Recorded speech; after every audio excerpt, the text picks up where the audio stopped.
Hey friends, welcome back to Pastor's Wives Tell All. We are honored to have one of our favorite people on the podcast today. Mary Demuth is a literary agent, daily podcaster at the PrayEveryday.show, scripture artist, speaker, and the author of over 50 books, including 90-Day Bible Reading Challenge. She lives in Texas with her husband and is the mom to 3 adult children. Find out more at marydemuth.com. In our conversation with Mary, we discuss the heartache and disillusionment that came with spiritual abuse and church hurt.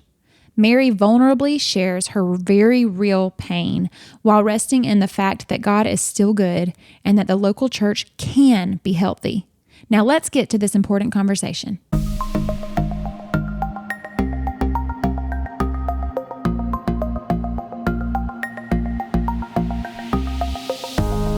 I'm Jessica. I'm Jenna. And I'm Stephanie. And you are listening to Pastor's Wives Tell All, a podcast by pastors' wives for church leaders and anyone desiring to take a peek inside our glass house. We are breaking down walls and crushing pastors' wives stereotypes within the church.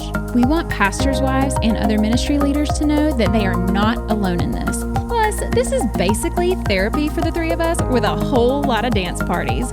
Whoop, whoop. Friends, I'm so excited about today's episode. You want to know why? Why? I mean, I do know why, because I'm But the people that are listening don't know why. And the reason is our agent, our literary agent who helped us publish our first book, is on a call with us today. It's Mary. Hi, Mary. Hi, Mary. Hi, guys. Girls. Well, what's funny is the last time you were on with us was when we announced about the book coming and that you were our agent. And it was such a good conversation. It was a little bit heavy, but it was much needed. And for anybody who has not heard that episode, you need to stop right now before you finish this and go back and listen to episode 114, Healing from Sexual, Emotional, and Spiritual Abuse Within the Church. Yeah. And, you know, you always hope once you go through difficult circumstances like that, that it's done with and that you're not going to have to walk through something else. But sadly, we live in a broken world. And right now, there's a lot of people having to deconstruct a whole lot of things within the church. There are a lot of sins coming to light from churches all over the nation. And so we're seeing more and more abuse and more hurt coming out, which honestly I think needs to happen so that we can have some healing along the way in a more healthy church. So today is going to be another difficult conversation. So we want to prep anybody who's listening that this is going to be about church hurt again and possibly a little bit of abuse within the church. So for those, you know, if that's a trigger for you, maybe step aside from this one, but I think it's going to be a good conversation. Yeah, right? For sure. Okay, Mary. So do you mind before we kind of dive in, just for those that maybe are not going back to listen to 114 yet, and they're just like, I'm ready to just hear from Mary now. Will you just give a brief summary of who you are and a little bit about you, and then I'll dive into the questions. Well, mostly I'm literary agent of the Pastor's Wives Tell All. Like that's what I, live for. Yeah. Sure. That's exactly what she lives for. I feel it. Lots of other amazing authors too. Yes, true. We have a good bunch. But I am a literary agent. I'm an author. I just handed in book 52. And I'm writing book 53 right now. Like a crazy lady. I can't even fathom. I know. Wow. I know. It's crazy. I've got 3 adult kids who pay their own bills, which is a success, and a husband of nearly 34 years. As I mentioned in my last conversation with you, just had a really rough upbringing. In fact, I've just been doing a little deep dive on complex post-traumatic syndrome, CPTSD, and I realized just how much that has affected me over the years. And so I'm not a newcomer to trauma. Also, I don't throw that word around lightly. I had to have CPTSD means you had ongoing neglect and abuse for years. And so that was definitely my story. Met Jesus at 15 and began the healing journey there. And recently, and what we'll be talking about today is we left a church of 23 years, a church we loved just this last December, and have subsequently found a new church, and it's been lovely. But the aftermath of all that has been lingering. The pain has been deeper than I ever expected. And I have found fellowship and camaraderie, kind of a broken camaraderie with those who have walked through spiritual abuse and church hurt and Christian celebrity culture, which is kind of creepily woven into all those things. Wow. Thank you, Mary. Yeah. So like you said, we are going to dive into just a very deep emotional subject for you that you've been going through for the past couple of years. And I think one thing that, just to start off, when you said 23 years, that's a long time to be at one church. Mm-hmm. And I think that's so crazy and so cool of how long the Lord had you there. But also, I think, and maybe as we dive in today, you'll talk a little bit about this, but I also know that there's a lot of people that stay in churches for 23 years and stay in churches longer than they need to because of complacency, because it is familiar. And it's really hard to know when to leave. And so I'm not saying that is your case, but also I want people to know that sometimes it's really hard to leave. When we went through our church hurt, I thought that people would leave because of what was happening from the pulpit, but they didn't, because of complacency and being comfortable was more important to them than truth and what was being preached and who was preaching it. So I think there's a lot of things that we can learn from what you're going to talk about today. But can you, if you do go back and listen to episode 114, you're going to hear that there were some, like you said, trauma and abuse within the church, but also you have had that broken past, you and your husband within the church, and you were pastors of a church. But now you find yourself in the same situation, a little bit different, but dealing with hurt and trauma. And so can you kind of just share what has been going on in your life, you and your husband's life over the past, how long has it been since it started? Oh, probably 3 years. Okay. Mm-hmm. So just kind of when did you start to see red flags? What kind of happened through this process, and kind of just take us there with you? Sure. So we had a little bit of pieces of background. We did attend a large church, a mega church in suburban Dallas area. And it was, at least at the time, I'm not sure if it is now, but at the time it was part of the SBC. And so we were the first missionaries that the church sent to the mission field that wasn't IMB, which stands for International Mission Board. I have spoken from the front of the church before. I've done several conferences. I recorded a Bible study video with a major Christian publisher that we recorded there. My husband was an elder there for 5 years. We led a very successful life group over all those 23 years that we were there. In fact, that's what kept us there for so long. So we weren't just like casual congregants. Yeah. And we began to see during a regime change. So most of that time that we were with the church was with the mostly founding pastor. He came like a year or two after the church had begun, like in the 80s. But he was definitely the legacy pastor, and he's all we knew for a really long time. And when the regime change happened, initially everything was fine, but it's just been in the past 2 to 3 years that we just began to notice yellow flags, then red flags, and which culminated in a meeting.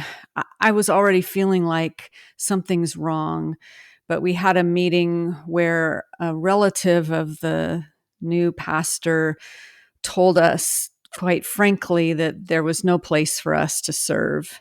And my husband said, well, I went to seminary and we've church planted, and we would love to pour into new leaders because we have had cross-cultural experience. We've had church planting experience. We've gone through the mill. We naturally love to pour into the next generation of leaders. And he said, it'll never happen.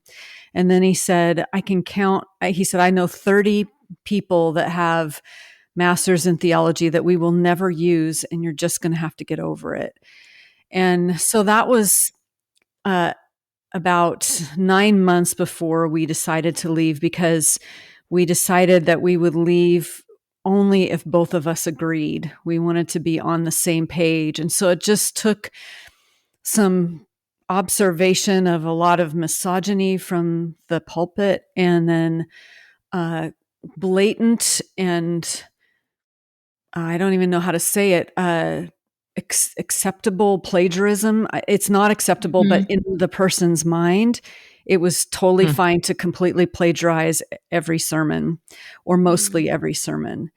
And so it was constantly being caught, but he believed that that was just an acceptable practice, which I couldn't, as a writer, I couldn't get over it. I just couldn't get over it. And then all of the things that we were privy to, because we were high up, of how former staff were being treated, or how they were treated when they were let go, and the whole NDA thing, and just a multitude of probably 25 red flags, including national news, that made us be like, and we left before all the national news came, but we were fed up prior to that point. Right. Can I just say the NDA thing? That to me is such a red flag everywhere. I'm actually doing this deep dive into cults. Yeah. Like watching everything and reading everything I can on the subject. It is fascinating to me. But there are so many churches that run very cult-like. And one of those things that almost all of them have are NDAs that they have their people sign, which to me, I don't even understand. Yeah. Which you were forced to it's forced. sign one years ago. These are forced NDAs. These are forced NDAs with coercion and holding financial stuff over you. These are not like rando NDAs. And NDAs really, as you know, are they were created in the business world, which then is a whole nother thing. Like this is a whole business model, but to protect secrets of copyright and trademark and processes, which is the right way to do it. Right. Why are we doing that in the church? Not to protect the malfeasance of bad operators who are doing illegal and or immoral things. Yes. It's terrible. It is absolutely terrible. Oh my goodness. Sure. Wow. So how did you, with all of these red flags, because there were a lot of them apparently, like how did you realize, like how did you and your husband finally come to the conclusion, okay, like it's time for us to go? Enough's enough. Yeah, well, we would deconstruct each sermon on the way home from church because usually each time there was a dig at women. And I was just getting fed up with it. And I was feeling beat up. Like if there was ever sexual sin mentioned, it was always the woman's fault. Like she was just insecure, or she chased after a guy, or, it was always a woman's fault. And theologically, there were just some issues there too, which can be something you can divide over. I'm not going to split hairs there. But the main thing for me was, as an advocate for sexual abuse survivors, and as someone who stood on the SBC convention floor and talked to those folks that seemingly were going to do stuff and never did, I couldn't go to this church anymore and be a representative for abuse victims of a pastor who so clearly demeaned and undermined and undercut women. I mean, it was stunning. And the lack of repentance and all of that was stunning. Wow. I'm thinking, I'm hearing so much of this with women. And I think I'm realizing that lately I maybe even overthink things that I hear from people. And I'm like, was that a dig? Was that, and I don't know if maybe I'm processing a little bit of trauma and I didn't even realize how much words that people said, especially years ago to me when I was in this world of like blogging, writing, whatever, and having a little bit of a voice, that everything that was said, there was like a dig.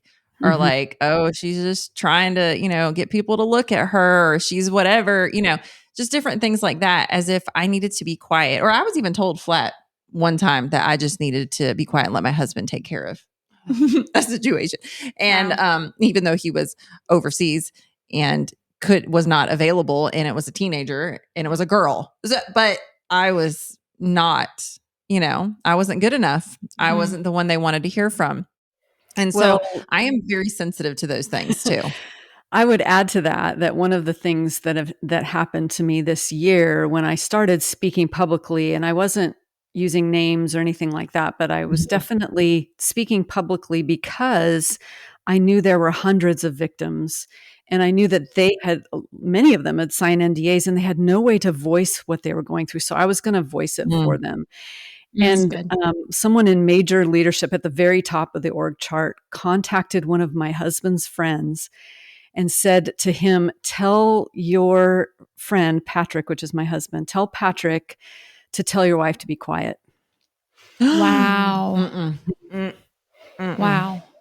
Well, and I think that just shows right there, the enemy is coming to steal, kill, and destroy what Jesus is trying to make like light of, right? Like what he is trying to show light to sin and things that are happening. There's always going to be someone to shut it down, and I think like what I love that I hear from you is like I know a lot of turmoil is happening. I know we're going to talk more about that in the heartbreak, but what you didn't do is you didn't stop fighting. Right. You did have to take moments, I'm sure, of just being with the Lord and being with accountable people and encouraging people and all of that.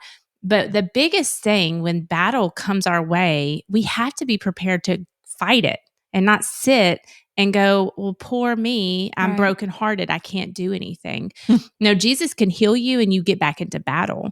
Think about military. They go back into battle still injured. Yeah. They're fighting for what is right.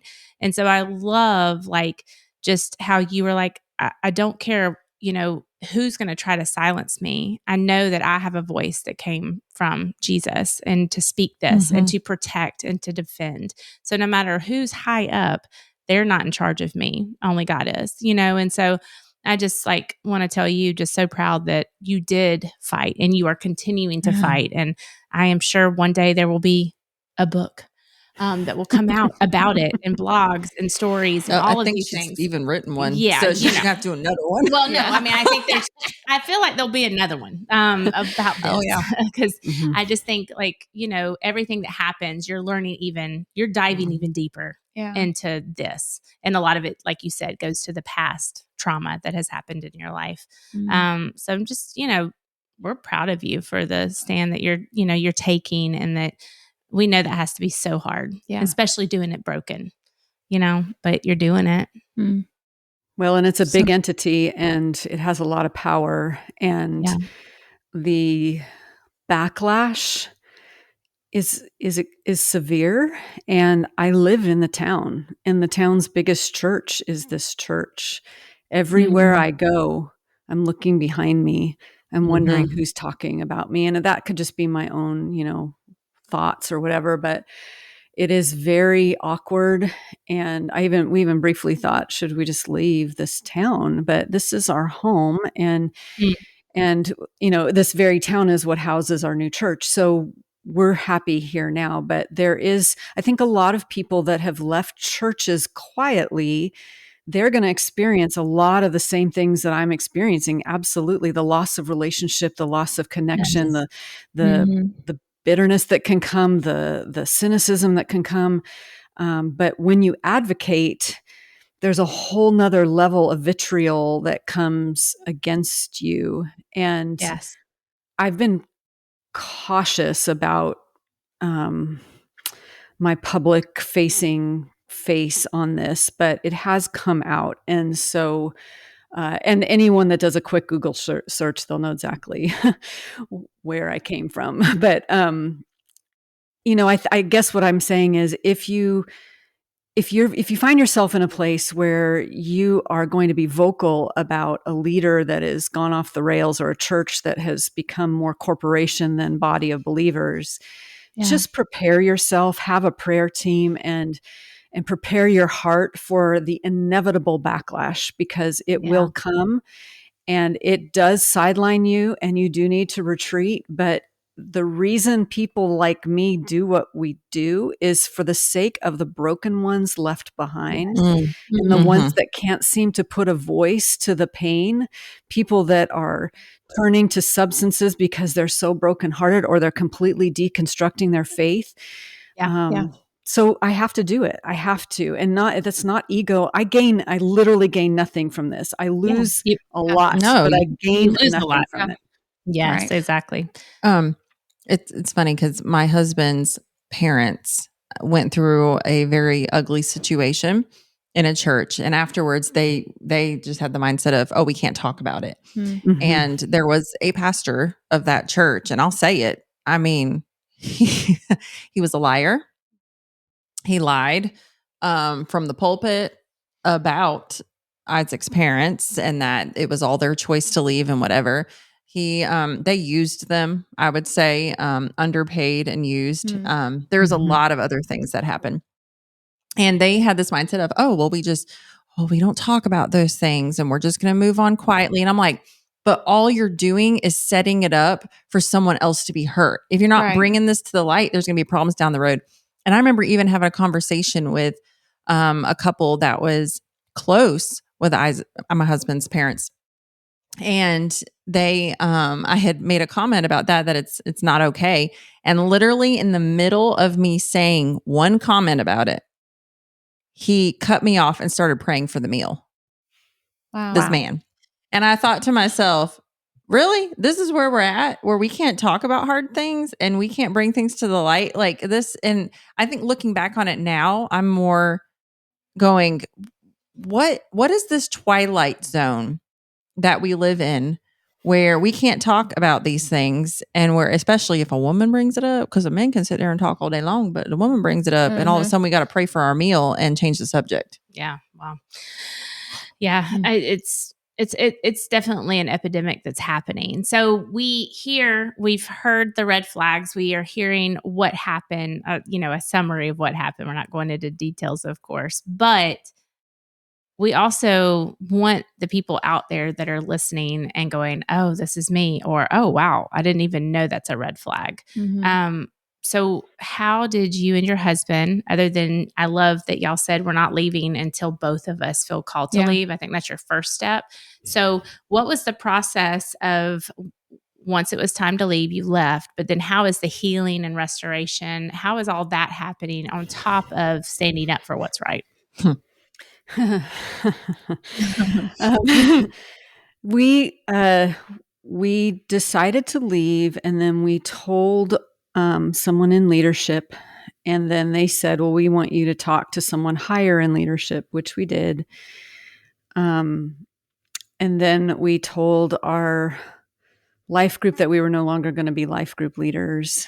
And then we quietly left, and we were quiet for a couple months, just kind of licking our wounds. But then when the national news hit and we began to hear all the stories of broken people, that's when I went more public, was interviewed for the Houston Chronicle, was on the Julie Royce podcast. Those were my two big things I did.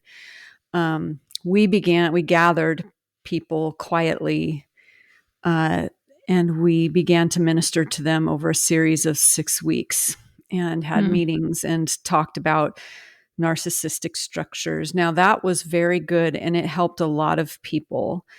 What I didn't realize, and in a cautionary tale, is that I was in the middle of the grief, And so to pile on more stories on me at that time, it literally put me under. And I still haven't crawled back out. I'm still overwhelmed by the sheer weight of the stories. And because I am an empathetic person, which is good and bad, I absorb it. I would be a terrible counselor because I would just absorb everyone's problems and be sad for the rest of my life. I can't compartmentalize it. It just becomes part of me. I feel that so deeply. Yeah, do you? Yeah. So that's what happened. And then in terms of healing, we made a decision that we did realize we wanted to go to church. And, I know some people that they're so hurt in that situation, and I offer all the grace in the world that they just have to stay away for a while. And I get that. You can't heal in a traumatic environment or anything that triggers you. You have to be safe before you can heal. But for us, we're long-term believers. We've been burned by church before. But we just knew we had to find a group of people that would love us. And our priority was close to home. And of course, some theological things that we held dear. And we ended up landing in a church. And it has been the best part of our healing process. And we have made new friends, and we have lost a lot of friends, honestly. And that's a grief. But that was the beginning of us starting to kind of crawl out of this deeply, I don't know how to say it without crying, but just this hole of, wouldn't say unworth, but just this hole of pouring yourself out for over 2 decades to a people that you thought were your allies. And to have those people shift on you and then to make you a villain when your heart is to have a prophetic voice toward the church because you love the church, not because you want to tear down the church. You want to see it be healthy. So does the Lord, not to equate myself with the Lord, but that wound inside of me is still there. And I don't know when it will ever be fixed, maybe on the other side. But right now it is gaping, it is bleeding, and it is something I can barely describe. Yeah. I'm so sorry, Mary. I mean, Thanks. all of us can feel and hear how much you're hurting. And what's so sad is, obviously this is a large church where you're at, but it's sadly not the only church who operates that way. So what would you say? I mean, you can give us encouragement, constructive criticism. If you could talk to the leadership of churches as a whole right now, what would you say directly to the leadership? I know this isn't a panacea, but I would say go to the book of Acts and read the letters of Paul and look at what the church looked like back then. And stop trying to be Egypt. So Egypt, you think of Egypt, you think of pyramids, right? You think of Pharaoh at the top with all sorts of latchkeys underneath, right? Right. But our church structures today are very Western. They're very capitalistic. They're very corporate. And there is like 1 or 2 people at the top and then everyone kind of in a pyramid scheme beneath it. And I believe what the Lord is doing prophetically is he's softening that. We still need leadership. I'm not against that at all. We need godly leadership, but there needs to be a plurality of leadership. There needs to be, like when we heard there's no place for us in church, we are believers who have walked with Christ for decades. And by all means, those kinds of people, and let's take ourselves out of it, but people like us should be in the fabric of a church. They should be the most prized. And again, not for my ego, but just in terms of, for me, looking at older believers, seasoned believers, they should be interwoven into the leadership structure of a church. And we should have a plurality. All of us are ministers. The pastors and the elders and the overseers, however you want to say it, the deacons, their job is to equip the saints for works of service. We are the ministers, but somehow along the line, we have begun to believe that the person at the top of the org chart is the supreme being, and we are just cogs in a machine. And I was a cog and I got spit out, and it doesn't feel good. So I would say my encouragement is study what community is, what oikos is, what fellowship is, koinonia. What does it look like? What is the church? It is a called out people. It is a remnant. It is so many other things, but it is not an org chart with a male leader with an ego at the top doing desperate things to keep his empire. That's not the church. Yeah, so good. Empire. Once again, the cult life.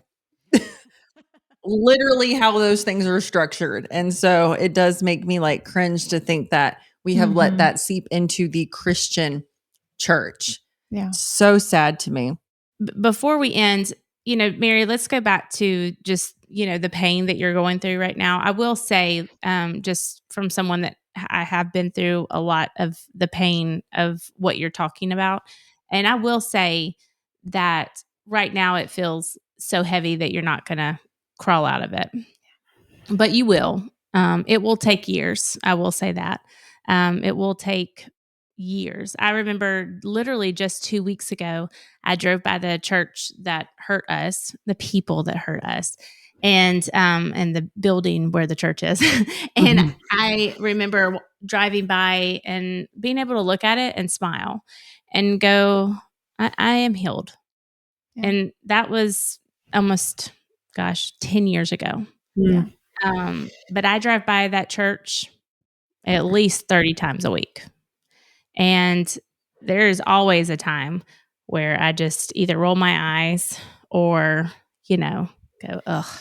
And there's just like something in my heart and my soul that I know that I have to continue to forgive. Yeah. Even though a lot of the people that hurt me and hurt my husband and my family are gone.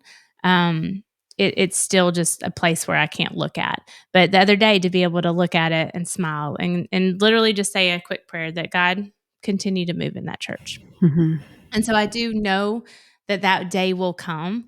But for those that are dealing with the kind of pain that Mary is dealing with, like Mary said, give yourself grace. Yeah. And I think don't run from those feelings. So I would say don't run from the feelings. I think that I ran from my feelings for a long time with that. I did use the anger one a lot. I like that one. I might have said quite a few things over that first 2 years that weren't really nice and Christian-like. But I do think I did run from a lot of the feelings, and I really did not grieve, like you're saying, the friendships, because it's so many layers, right? I can feel like I'm healed from the pain of the pastor. And then I go, well, then I lost so many friends, or there was just pain of people not choosing you and choosing what I thought was the devil. So that's really hard in our brains to go, why would you choose evil over good? Yeah. And so there's just so many layers of pain and hurt. So I do promise you, as you know, because you have been through hurt from the church before, that you will heal. But as you know, from the book that you've written before and the people that you've spoken to, the people that you poured into at the first podcast that you spoke about, Jesus is going to use this. This is the next, this is your valley right now, but there's a mountaintop coming where he's going to need you to go and tell. But I love that he's already preparing you to go and tell, because you're not sitting on the sidelines. Even though you could go get in the fetal position and just be like, y'all leave me alone and let me eat my favorite snack and drink forever. But you're continuing. But there is a mountaintop coming where, what he whispers in secret will be told on the mountaintops and on the roofs. And so be prepared for that time. Because I never would have thought that I would be on this podcast sharing and having a book out there with the story of the church hurt, but how many people that God has used through my testimony to change people's trajectory. Yeah. Not because of me, but because how he worked through the rough times. So it's coming, and we're going to be excited to see it and in expectation of what's to come and how God's going to use you. But just know that, we're here for you, and just we're proud of you.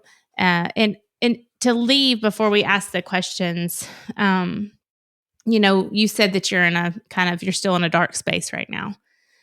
Let's sit in that for just a second, because I think we can really go over that a lot of times just in life, because we don't want to go there.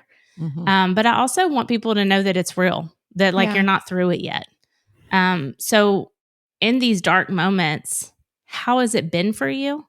And what has been the catalyst to get you through these dark times?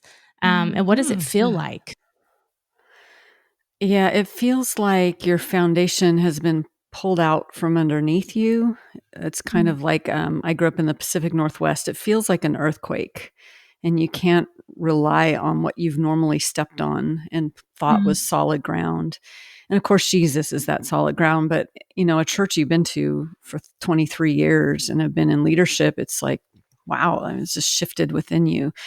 Unfortunately, I feel like this year has just been full of trials, but my luggage has been lost for a week, and my journal is in there. And that is one of the places where some rando in the world is going to read all about church hurt, because I processed it on the page. And I also processed it with a lot of conversations with people, because I have to process it externally for me to get it out of me.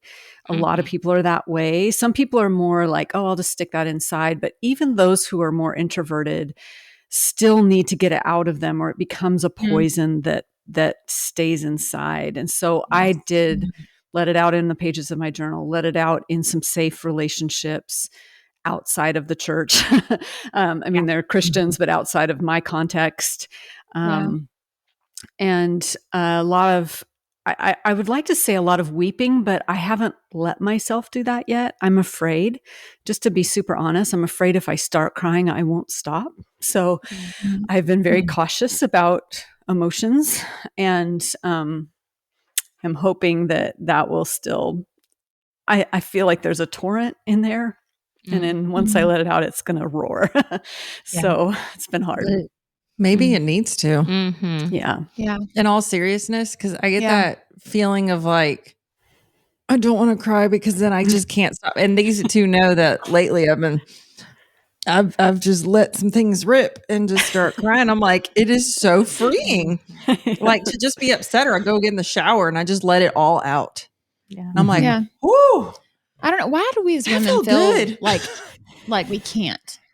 You know what I mean? Why do we as women feel like we cannot cry, or we feel like we have to apologize for crying, or that we have to be strong all the time? Let it out. Yeah. Let it out, Mary. You're going to be stronger. Absolutely.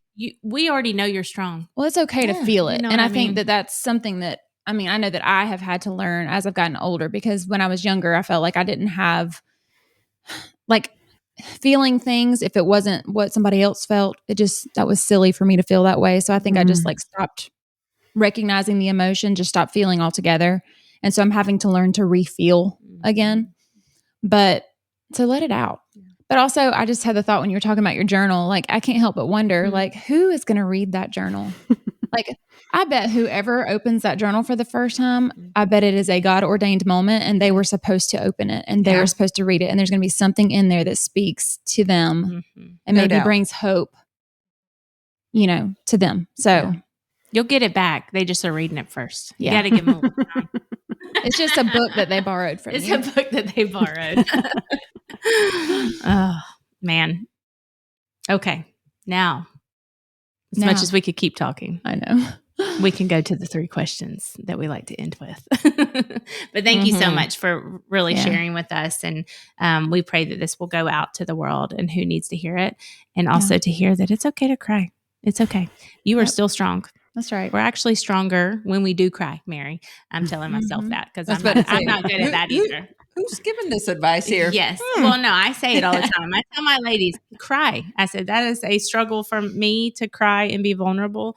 And I think like you're a very strong woman, independent woman, and you've been able to do life and do it well.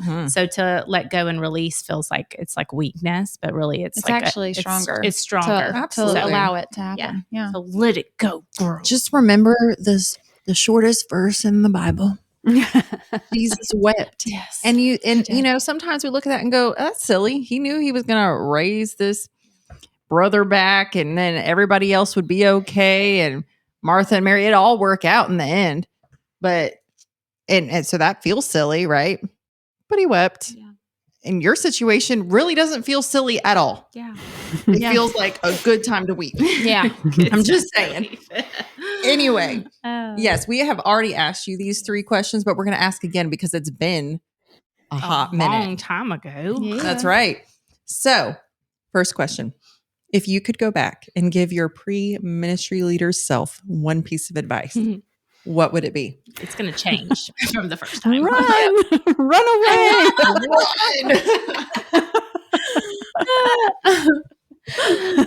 My heavens, that's great. I mean, that's just the emotion of the day. But I guess a better answer would be I liked that answer. Be sure, and this is something I do with my writing, is be sure you have a prayer team, a team of people praying for you. Yeah, that's good. Yeah. Okay, so in the last couple of years, as you write books and as you have been leading and doing so many things, what do you do to just chill out and get your mind off of all the things by yourself? And also, what do you and your husband for fun? Yeah, I've read that if you're a knowledge worker and you're doing things with your mind, to rest, you have to do physical things. And so I paint, I garden, I decorate, I cook, I walk and run and do an exercise. Those are things that that bring joy and help me to unwind from the knowledge work that I'm doing, because I'm doing a lot of output there. Patrick and I are foodies, so we love to go out to dinner, and we really do love to travel. So that's part of that health that we need as well. Yeah, I love it. Okay, Mary, last question. If you could tell the church congregation one thing and have them really listen and respond, what would you say? Without reservation. Like, you just get ready, church. Get ready. I would say that the truth sets you free, and authenticity actually really does matter.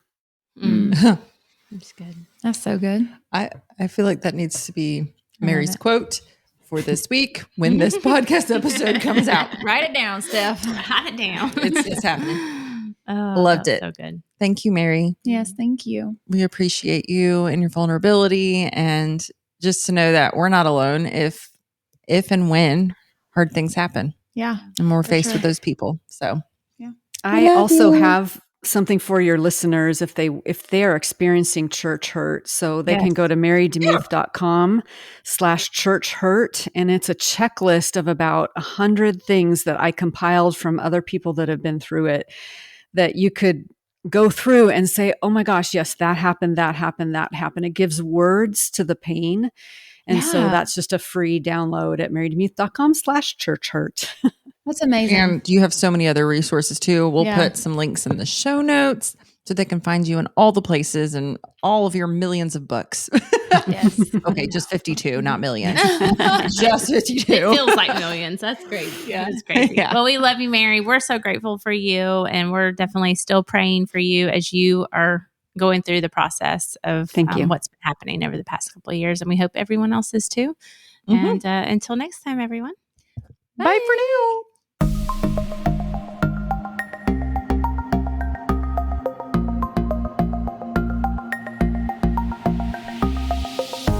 Okay, friends, if you have enjoyed this episode as much as we have, please help us spread the word on Facebook and Instagram. If you didn't know yet, Instagram is where all the fun is at. From dance reels on Wednesdays to spiritual encouragement and laugh out loud posts in between, there is something for everyone. And last but certainly not least, if you could take a moment right now to stop what you're doing and give us a rating and review, even subscribe to our podcast, this seriously helps other people find us who wouldn't be able to otherwise. Thank you so much for your love and support. We hope you'll tune in next week.